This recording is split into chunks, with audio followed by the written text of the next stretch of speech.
All right, hello and welcome back. When we left off, we finally got the key to Magnus's cabin. So we're going to head over there, but first we are going to pop into the caves briefly. Now that we have a flashlight, we're going to look in here. There's not a lot to do just yet, but we are going to find this clue. It's a glove.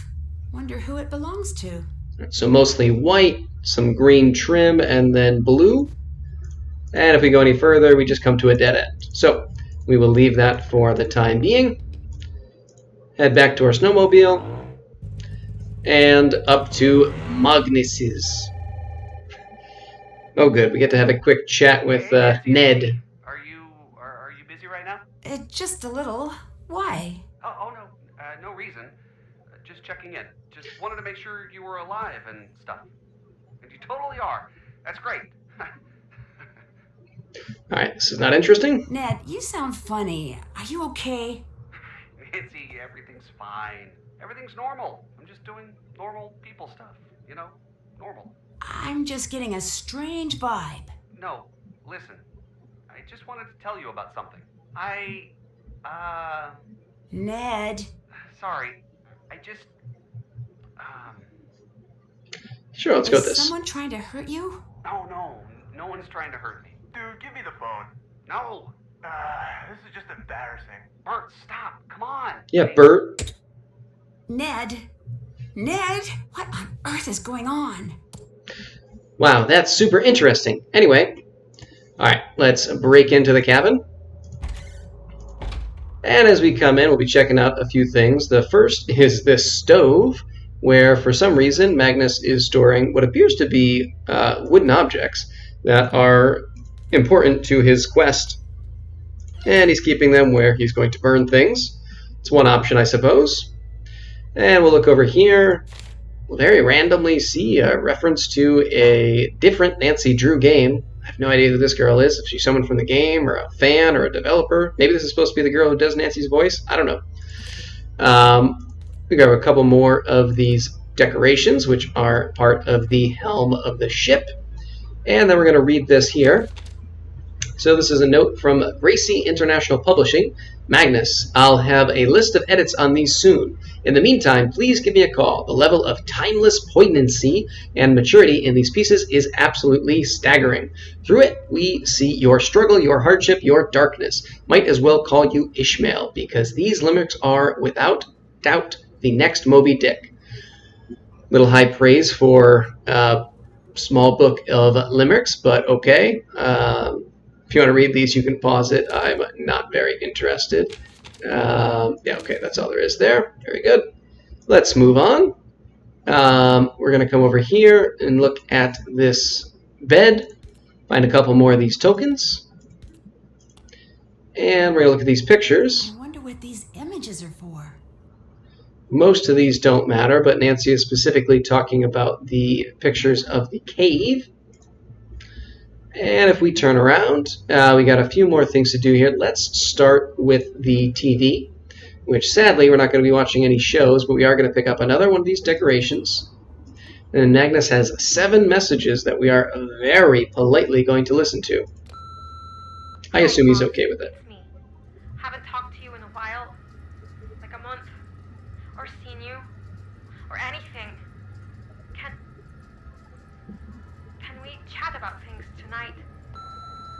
I literally can't believe you still have a landline. What are you, 90? Anyways, call me back. I think I found something big. I want to show it to you. I stashed it in my bag for now, but I think this could be a part of our big break, you know what I mean? Monks, please pick up. I'm sorry about last night.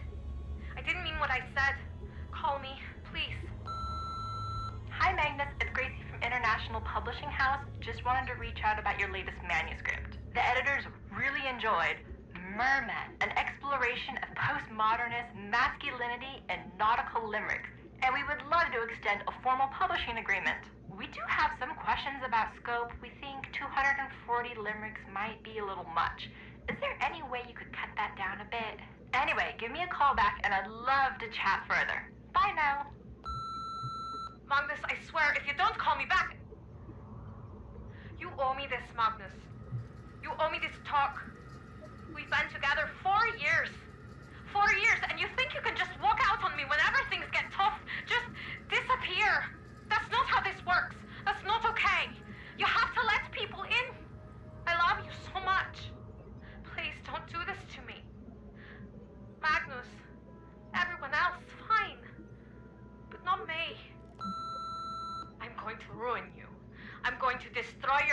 Magnus, the way you destroyed mine. I hate you. I hate you for what you did to me. You're going to regret it. Hey, remember the plan we laid out for today? Remember the part when we were all like, hey, we should crash the ship into the harbor and then abandon it, leaving Dagny to handle all the PR fallout? Yeah, me neither. Thanks a lot, Magnus. Wherever you're hiding out, I hope you're happy with yourself. So all in all, things seem to be going quite well for Magnus, particularly with the women in his life. All right, let's take a look at this book. After the Lakia eruptions, a history. We're not going to read most of this, but basically in Skiprot, they took some of the pieces of the ship off of the ship itself. For example, the crow's nest, which stands in the center of Skiprot today, adjoined the original ship at one point, but was carted off to serve as a watchtower. Dubbed Old Stolka, it had remained on display and off-limits to tourists for over 100 years. This is it. Solution is to divide into groups of 6. No group touching another. Attempt after the festival crowds died down. Okay, so apparently there's something important about this crow's nest, which is no longer on the ship, but is actually in the middle of town. And we're going to have to look into that as recommended by Magnus here. Very good. All right, let's back up. We're going to look at this coffee table, grab another decoration, and some papers here. A spare luggage key, huh? Quickly, we'll look at this thing in back here because there's nothing interesting about it. I'm not even really sure why it's here. This is just saying that they're going to have the festival, which is super. So this is a note from Dagny. Did you see this? They're going to be tourists crawling over the thing. We need to move faster. I guess it's just an excuse to have this poster. Whatever. By the way, your mutt likes shiny things. Discovered this the hard way when spare luggage key went missing yesterday. Briefly saw it in Toomey's mouth, but he ran off with it. Can you keep an eye out for it? I figure it's got to come out at one end or the other. I'd check wherever he spends a lot of time. P.S. Wear gloves. So Dagny actually just mentioned the fact that she had something in her luggage that we would want to see, and now she's saying that her spare luggage key has been lost and that the dog took it. So let's check the dog's bed. But no dog? We look underneath. There's a key. All right, so now we have a luggage key. That's nice. All right, and finally let's pull back this door here and see what's behind door number 1. And it is a puzzle, one that we had reference to earlier in some of the notes we found for Magnus in the captain's quarters. Dog toys? This must be related to the note Magnus left for himself. Okay, so I'm going to try and do this all here without pausing. If I'm taking a while to figure out the next step, then I'll pause for a bit. But basically, each of the rows has a certain rule that we're given, and each of the columns has a certain rule that we're given, and from that information we have to fill in all of these, with the one overriding rule being that each row, column, and diagonal, which admittedly I kind of ignore that part, contains exactly 2 of each toy: dog, puffin, and horse. So the easiest one to start with is that dogs are on the outside edge here for column B, so the dogs go here and here. And then for 6, the dogs are adjacent, which means that either 6A or 6C has to be a dog. However, if we look at the rule for C, the dogs sit between the puffins. So that means that wherever the dogs and puffins are, puffins have to be further out than the dogs, so the outside edges can't be dogs, and 6A has to be where our dog is. Next, if we look at column F, mirrored pattern across the center. Okay, so basically we're going to be mirror opposites. And if we use row 1 and row 4's clue, we can figure out where the dogs go yet again. Both puffins are to the right of both dogs, which means this cannot be a dog, and therefore F can't be a dog since they mirror each other. And then 4, both dogs are somewhere to the left of both puffins. So basically the exact same rule, just phrased differently. So again, this can't be a dog because the puffins have to be right of the dogs, and this can't be a dog. So here and here are going to be dogs. All right, no ponies in the left half. We're not going to use that just yet. Actually, we are. So there are no ponies on the left half of row 3, which means that none of these three can be ponies, and since we already have 2 dogs in this column, this guy has to be a puffin. All right, good. So we got 1 puffin on the board. Finally, a non-dog find. All right, so puffins are up there. No adjacent toys. That's not going to help yet. No ponies in the left half. We used that already. We're good. Both dogs are somewhere to the left of both ponies. Okay. Puffins are between the ponies in row 5. That's not going to help just yet. Dogs are adjacent. We did that. Okay. Adjacent, dogs on the outside edges, dogs sit between the puffins. And the mirrored pattern. All right, let me pause quickly until I get to our next step. Nothing else is jumping out immediately. Okay, so for column A, the 2 puffins are adjacent to each other. So they have to be 4, 5, 3, 4, 2, 3, or 1, 2. However, just like before, we use clues 1 and 4 for the rows to say that both puffins have to be the right of both dogs. So 1 and 4 can't be puffins, and that only leaves these 2 as adjacent to each other. And then in row 2, no adjacent toys of the same kind. And since we already have 2 dogs in this column, this can't be a dog, nor can it be a puffin. So we have our first pony on the board. All right, and then let's see what we got. So we can either have a pony or a dog here, and here. 3, no ponies in the left half of the cupboard. All right, so we already have 2 ponies, or I'm sorry, our 2 puffins here, and our 2 dogs in this column. So this has to be a pony, and therefore the mirror image is here. And similarly, we have these 2 puffins up here. All right, and then... Okay.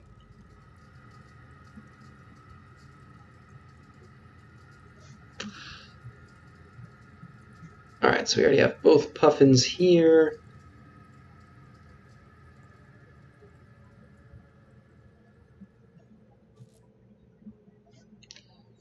Puffins are between the ponies.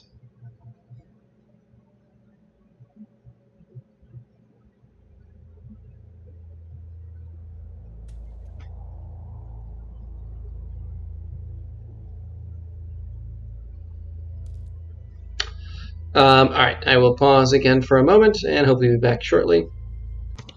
All right, so this should have been very obvious from the start. No ponies in the left half of the cupboard for row 3, and therefore the only thing left is a dog since we already have 2 puffins. And let's see if that does anything else for us. What is C's rule? The dogs sit between the puffins. All right, so doesn't do a huge amount for us just yet. And then how about over here? Can we determine which one might be a dog or a pony? Both dogs are somewhere above both ponies. Okay. And then both dogs are somewhere between the ponies. Not very helpful ultimately. Okay.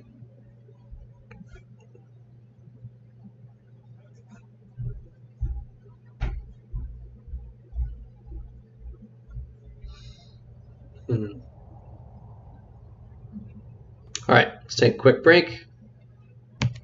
Okay, good. So for row 4, both dogs are somewhere to the left of both ponies. So, both dogs are somewhere to the left of both puffins. So we need at least 2 squares for the 2 puffins, and a dog cannot be here. So basically, we have to have dog here and dog here. And then pony here, and 2 puffins here, so that the puffins are to the left of the 2 dogs. Then that basically only leaves 2 slots here for Pony and Pony, and then 1 more for Puffin here. And from there, we have both Puffins are to the right of both dogs, and since we already have 2 dogs in this column, this can be neither dog nor Puffin. So we have a Pony here, and then a Puffin and a dog. All right, awesome. So what can we do next? No adjacent toys of the same kind. So this can't be a Pony because that one is. It can't be a dog because we already used up our dogs. So this is Puffin. And then we've used up both Puffins. This is a dog, so this must be Pony. And then dog. Okay. And then 3, no ponies in the left half. All right, so we need 1 dog and 1 pony. We've already used both dogs, so a pony will go here. A dog will go here. And 5. Puffins are between the ponies. So this cannot be a Puffin. That didn't help us. We already used those 2 Puffins. Anyway, let's try something else. This can't be a pony. We've already used both dogs. This can't be a pony because the Puffins have to be between the ponies. So it must be a Puffin. And that makes you a pony down here. And then this, we already used both dogs. So this must be a pony. We have another dog here. Puffin here. And our final pony here. All right, not too bad. I wonder if anyone else has seen these. So we have discovered some notes between ultimately Magnus and Dagny. So Dagny starts, I see there's a lot you haven't come clean about with Elizabeth yet, eh, Magnus? Looks like my track record's not the only one with a few smudges. You gonna tell me what's in that footlocker? Not a chance, Dagny, and I'm going to be upfront with her. I just need to find the treasure first. Cash first, honesty second. A man after my own heart. I like it. Stop that. I'm nothing like you. Now, did you get the toy made or not? It's got to be rawhide. Toomey won't touch the stuff. Why does he want a dog toy that his dog won't touch? Aw, look at you, all self-conscious. Sure, I got it. The key to open the toys under Toomey's carrier on the ship. All right, so we'll have to remember to grab that.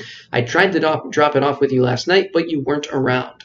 I was down at the docks. I just need to find a tool to scrape those barnacles away. But once I do, I'll have finally caught up to Lawrence. Finally. How strange that after years of devices and contraptions, that it should all come down to scraping detritus off a piece of driftwood. Bravo. I need to know you're with me, that you're going to see this through, just like we talked about when we started this project. We have a saying in the States, in for a penny, in for a pound. I'm with you. Just don't forget you need me too.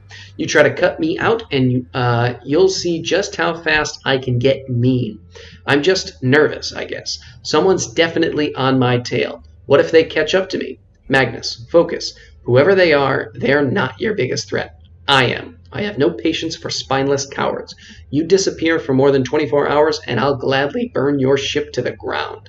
Then use the smoldering, blackened remains to torch your cabin, too. Don't mess with a professional. You've always had my word, Dagny. You still do. No need for that. Good. Then we're done here.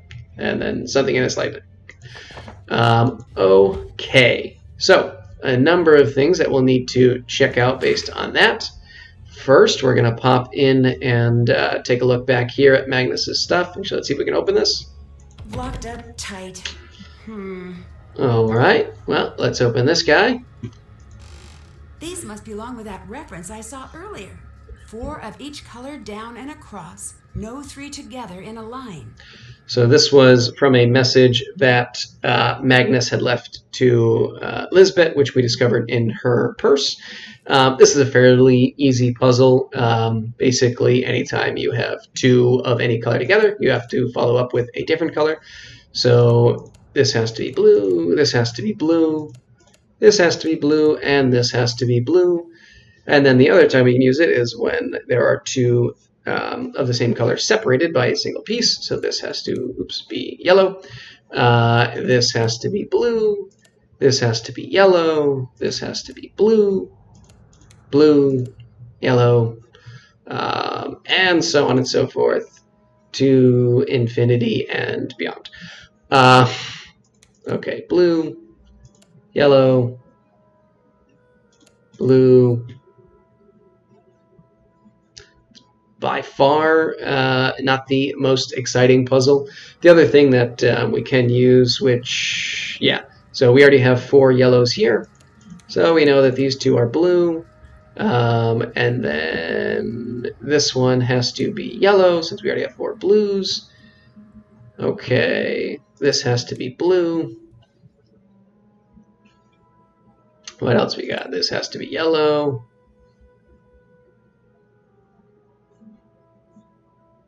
This has to be blue, then this has to be yellow, then this has to be blue. I feel like you're picking up the pattern here.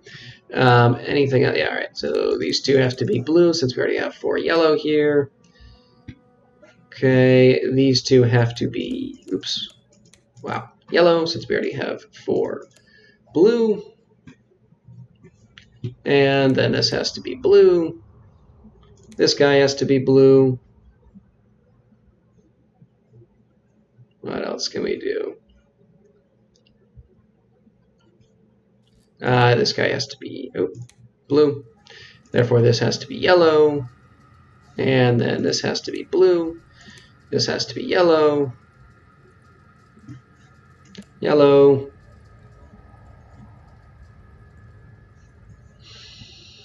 Okay, what else do we got? 2 blues, so that one's yellow. All these yellows, so this is blue. This is yellow, therefore these all have to be blue. And that makes this one also blue. And then yellow and blue, yellow and blue. Yeah, not the most exciting puzzle, but we have unlocked this footlocker that Dagny was talking about with Magnus.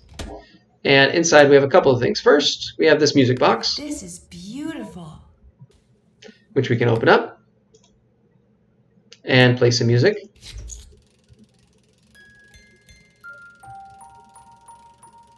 Very nice. We're not going to listen to the whole song.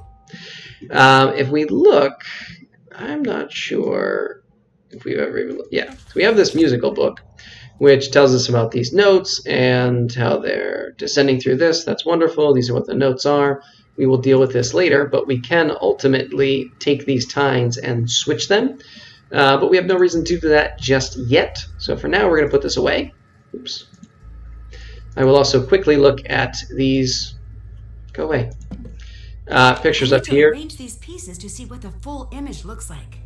Now this is a little bit annoying because you have to be very, very specific with exactly where you put the pieces. And we absolutely do not have all of them yet, so we're basically just not going to deal with this now. For the time being, I'll just put a couple down to show you what it looks like, but we are going to leave and have to come back when we have found a lot more of these. I'm not even sure if this is the right spot. Oh, there we go. Okay, so let's leave here for now. And this is actually the end of the cabin. There's only one more thing we need to do for now, and that's to grab this last decoration. And then what we're going to do actually is just head out, go to town, check up on some people, see if anyone has any new facts to tell us. And all right, let's say hi to Lisbeth quickly. And then we'll end the video, and in the next video, we'll follow up on some of the things that we learned from snooping in Magnus's cabin. So, hello. Hey, Nancy. Questions for you, my dear. You were very threatening there with Magnus. I heard your messages on Magnus's machine. You mentioned ruining him. I'm not proud of the way I reacted. You should know that. I'm sorry to be so blunt, but it's part of the investigation. Understood. Just know that I have moved past that now. A large part of me still cares about him. But I am healing and rebuilding. Stronger than before, I think. Goodbye. Bye now. All right. That was a little... getting off a little easy, but that's fine. Oops, don't want to go down there just yet. Or maybe I do. All right, let's pop over to the Misty Skip. Actually, I don't think we have anything to talk to Gunnar about. Well, whatever, we'll say hi. Good day. Ah, okay. I don't even. This must have been last episode. Elizabeth said you threatened Magnus pretty directly. I did. It was, how do you call it? Friendship. That's friendship to you? That's friendship to you? I threaten everyone. It still seems a little strange. Spoken by a woman with no friends. Hey, I have friends. Let's say that they're back in the U.S. My friends are back in the U.S. But they don't like Island? Don't like cold? What? I think they're in school right now. School. Okay, Gunnar. Bye-bye. All right. Nothing better than talking with Gunnar. Okay, and let's pop in on Dagny, who appears to be gone. Not sure what's happening here, but all right. We are going to have to go up there, but first let's pop in on this fella, say hello, see if he's got anything to add. Oh, hello there. All right, and so what we're going to do is kind of get Soren to sneak away so we can get into Dagny's case here. Hey, Soren, I just saw someone take a sweater from the gift shop. Those are free, right? No! Oops, you might want to look into that then. Stop! Thief! Strong work, Nancy. Okay, let's open this up. Better hurry. He'll be back soon. All right, so we're going to check out a couple of things here on the desk. All right, I guess we don't care about any of these files. Let's open up this drawer. Familiar? That's right. I saw the other glove near the caves. All right. And what's written on this note? Create volcanic winter. Not sure what that means. It sounds terrible, but all right. I guess his goal is to create volcanic winter. Can check out what's going on this little pad here. Soren's desk note mentioned volcanic winter. Do these elements link up to that somehow? This is one of the weirder puzzles, which, frankly, is barely even a puzzle. You just kind of put these pieces in and eventually make different things. It is more accident than anything else.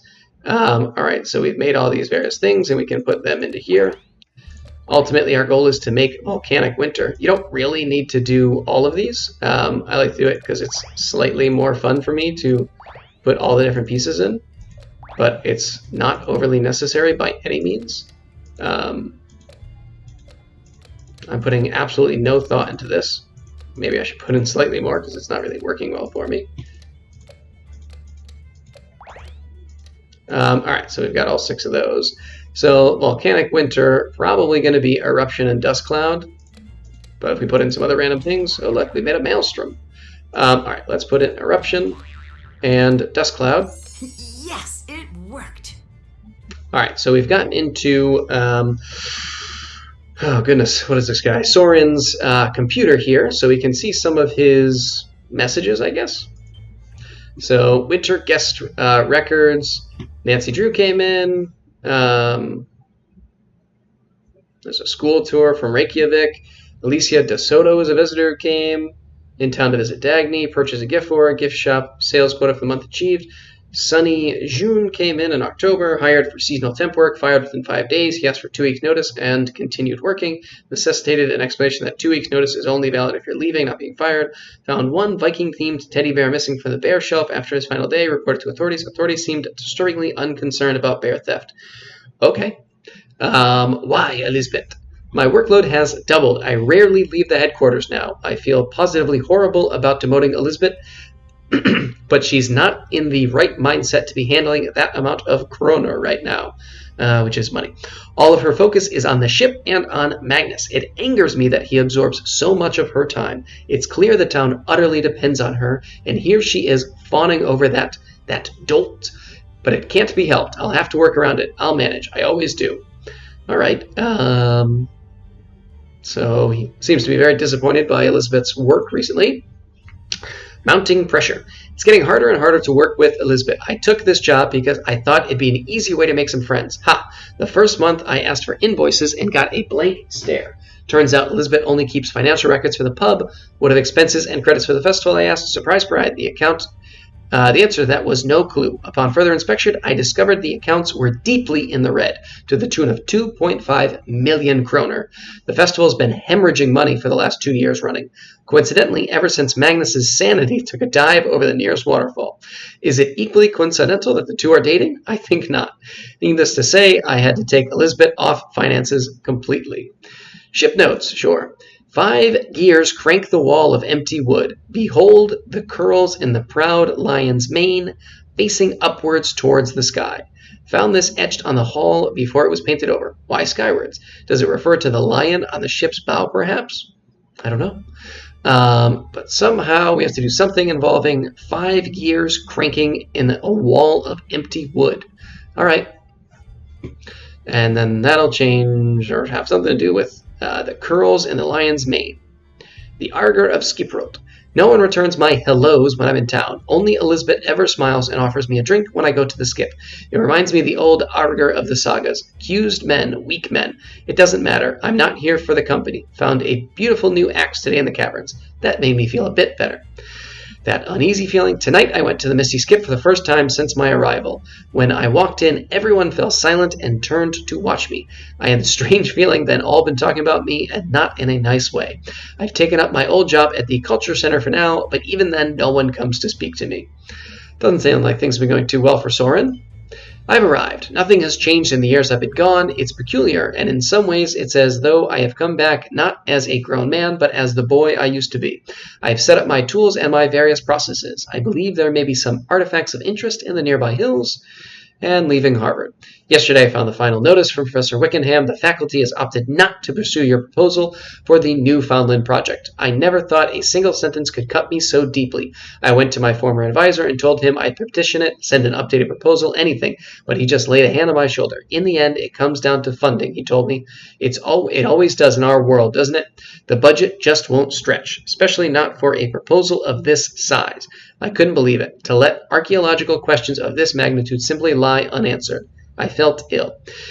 I still strongly believe in the project's potential. I know there's something still hidden in the Americas, something amazing, certain sagas referencing landing points on the continent. Wickenham and we all but proved it, for goodness sake. Just put a couple of pickaxes in our hands and let us work. But again, it all comes down to funding, money, prestige, not knowledge. That's all that matters to these people. I packed my things this morning and told my landlord I was leaving. Even going home to Skiprot is better than staying in the States right now. Just setting foot on campus fills me with a deep anger. They've all but given up. Me, I don't give up. Ad astra per aspera. To the stars, even through hardship. And if it's money they need, well, I'll find a way to make it happen. Au revoir, Harvard. You haven't seen the last of me. All right. So I guess that's Soren's backstory for you. Dagny's thing is locked. Let's unlock it. Open up the suitcase and see what special item she had in here that she thought was so interesting. Heroes of the Land and Sea, okay. Dagny, I took a little trip to London on a recent rainy weekend, found this book, thought you might enjoy it. I know, of course, that you love to read about adventures almost as much as you love to go on them. So very sorry to hear about the troubles you've been through lately. There are times when we all fall prey to monsters of our own. Remember that in the end, life is won not by crawling into a hole and hiding away, but by opening our hearts and raising our swords. You will stand in the sun again, my dear. I hope this little book brings you the big courage you need in the winter months ahead. Signed, some lady. Okay, why do I care about this? Alright, so we found some more of these pictures. Is there anything else in here, or is that it? Alright, kind of wish I hadn't read through this. So I don't care about it. But, alright, I think we're all set here. Are we done snooping behind the Culture Center counter? Did that. Good. Okay. So I think let's end things here. I forgot how long behind the counter took. But when we come back, we will deal with some of those secrets on the ship that Magnus was talking about. Check out the old crow's nest here. Look into the barnacles that he was talking about scraping away. So we got a few things to do. But all that will be dealt with next time. So till then, see ya.